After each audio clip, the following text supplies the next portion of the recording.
Hi guys, ഇതാണ് നമ്മുടെ purple Jasmine, violet Jasmine എന്ന് പറയുന്നത്. പേര് ജാസ്മിൻ മുല്ലപ്പൂ എന്നാണെങ്കിലും അത്ര വലിയ മുല്ലപ്പൂവിൻ്റെ മണമൊന്നും ഇല്ല കേട്ടോ.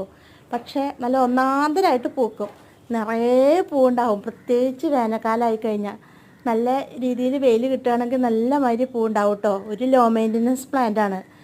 അങ്ങനെ പോകുന്നില്ല, ജസ്റ്റ് കമ്പ് കുത്തി ഒടിച്ച് വെറുതെ വെച്ചാൽ മണ്ണിൽ വെച്ചാൽ കൂടി പിടിക്കും.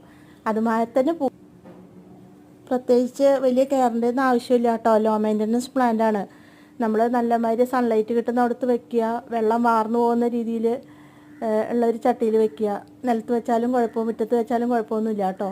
പിന്നെ വെള്ളം വാർന്നു പോകണം, വെള്ളം നല്ലമാതിരി ഒഴിച്ചു കൊടുക്കും വേണം കേട്ടോ. നല്ല വെയിലത്തല്ലേ വെക്കുന്നത്, അപ്പോൾ വെള്ളം ഒഴിച്ചു കൊടുക്കുക. പിന്നെ ഇതിനകത്ത് പോട്ടി മിക്സിൻ്റെ പുറമെ വെർമി കമ്പോസ്റ്റ്, ചാണകപ്പൊടി, എല്ലുപൊടി, ഇത്രയും മാത്രമേ ഞാൻ അതിനകത്ത് ഇട്ടിട്ടുള്ളൂ.